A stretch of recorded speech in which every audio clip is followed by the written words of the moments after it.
रामायण का हिंदू धर्म में एक विशिष्ट स्थान है। मनुष्य जाति के जीवन और उनके कर्मों का विशेष प्रकार से रामायण में विवरण दिया गया है। इसमें भगवान राम और माता सीता के जन्म एवं जीवन यात्रा का वर्णन है। हम में से अधिकांश लोगों को रामायण की कहानी पता है, लेकिन इस महाकाव्य से जुड़े कुछ ऐसे भी रहस्य हैं जिनके बारे में लोगों को जानकारी नहीं है। आज हम आपके सामने रामायण से जुड़े ऐसे ही 13 रहस्यों को उजागर करेंगे।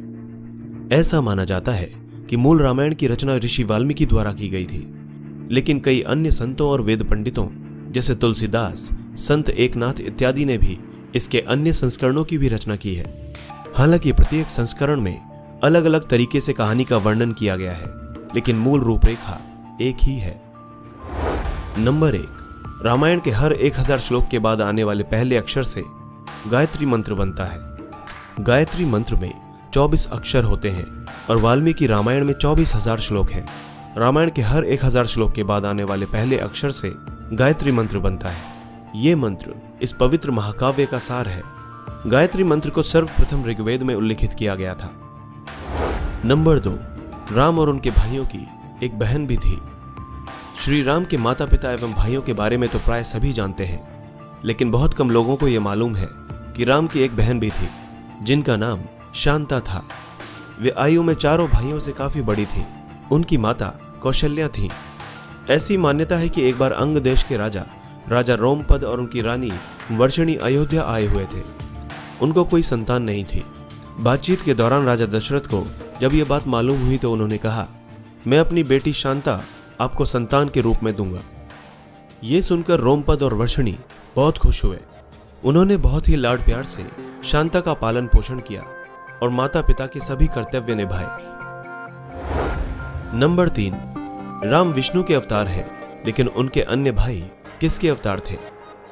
राम को भगवान विष्णु का अवतार माना जाता है, लेकिन क्या आपको पता है कि उनके अन्य भाई किसके अवतार थे? लक्ष्मण को शेषनाग का अवतार माना जाता है, जो क्षीर सागर में भगवान विष्णु का आसन है, जबकि भरत और शत्रुघ्न को क्रमशः भगवान विष्णु द्वारा हाथों में धारण किए गए सुदर्शन चक्र और शंख शैल का अवतार माना जाता है। नंबर 4, सीता के स्वयंवर में प्रयोग हुए भगवान शिव के धनुष का नाम क्या था? हम में से अधिकांश लोगों को पता है कि राम का सीता से विवाह एक स्वयंवर के माध्यम से हुआ था। उस स्वयंवर के लिए भगवान शिव के धनुष का इस्तेमाल किया गया था, जिस पर सभी राजकुमारों को प्रत्यंचा चढ़ानी थी। लेकिन बहुत कम लोगों को पता होगा कि भगवान शिव के उस धनुष का नाम पिनाक था। नंबर 5, 14 वर्षों तक जागते रहे लक्ष्मण। ऐसा माना जाता है कि वनवास के 14 वर्षों के दौरान अपने भाई और भाभी की रक्षा करने के उद्देश्य से लक्ष्मण कभी सोते नहीं थे। इसी कारण उन्हें गुदाकेश के नाम से भी जाना जाता है। वनवास की पहली रात को जब राम और सीता सो रहे थे तो निद्रा देवी लक्ष्मण के सामने प्रकट हुई। उस समय लक्ष्मण ने निद्रा देवी से अनुरोध किया कि उन्हें ऐसा वरदान दें कि वनवास के 14 वर्षों के दौरान उन्हें नींद न आए और वो अपने प्रिय भाई और भाभी की रक्षा कर सके। निद्रा देवी इस बात पर प्रसन्न होकर बोली कि अगर तुम्हारे बदले कोई 14 वर्षों तक सोए तो तुम्हें यह वरदान प्राप्त हो सकता है। इसके बाद लक्ष्मण की प्रार्थना पर निद्रा देवी लक्ष्मण की पत्नी और सीता की बहन उर्मिला के पास पहुंची। उर्मिला ने लक्ष्मण के बदले सोना स्वीकार कर लिया और पूरे 14 वर्षों तक सोती रही। नंबर 6, उस जंगल का नाम जहां राम, लक्ष्मण और सीता वनवास के दौरान रुके थे। हम में से अधिकांश लोगों को पता है कि राम, लक्ष्मण और सीता ने कई साल वन में बिताए थे, लेकिन कुछ ही लोगों को उस वन के नाम की जानकारी होगी।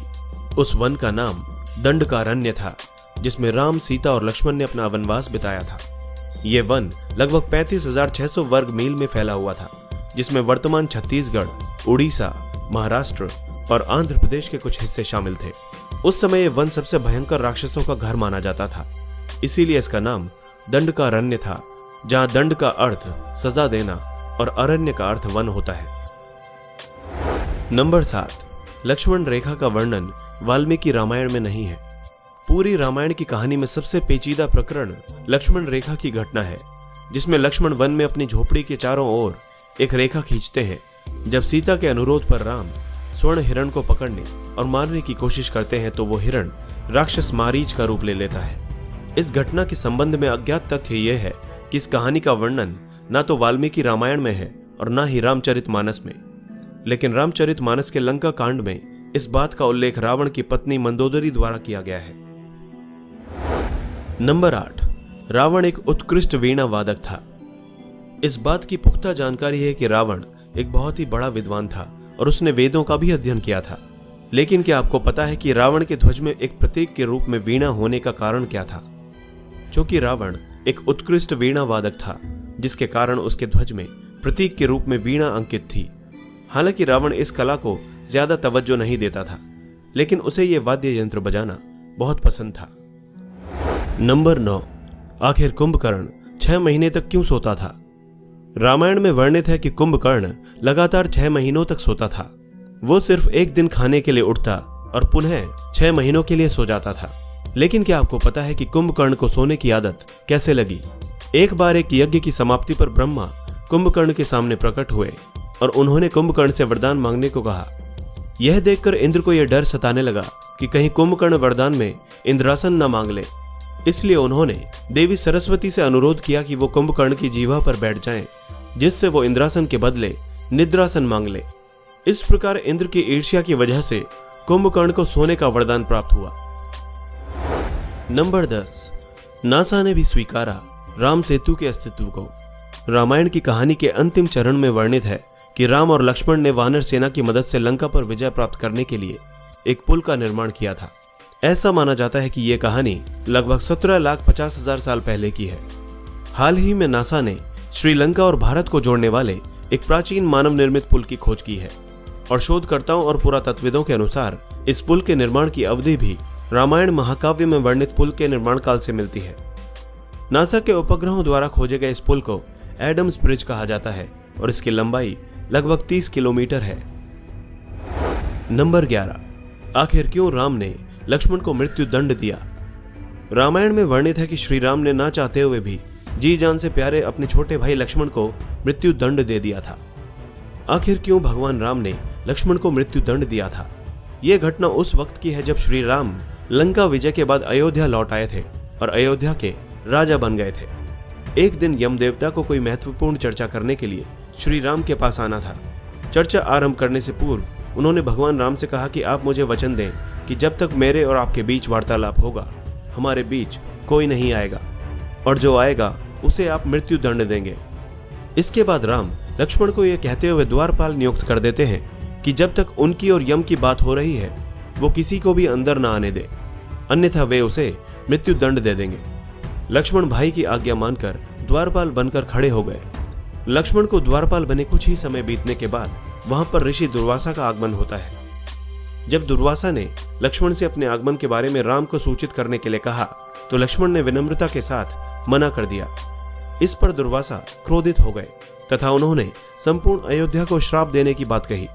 लक्ष्मण ने शीघ्र ही यह निश्चय कर लिया कि उनको स्वयं का बलिदान देना होगा ताकि वे नगरवासियों को ऋषि के श्राप से बचा सकें, और उन्होंने भीतर जाकर ऋषि दुर्वासा के आगमन की सूचना श्री राम को दे दी।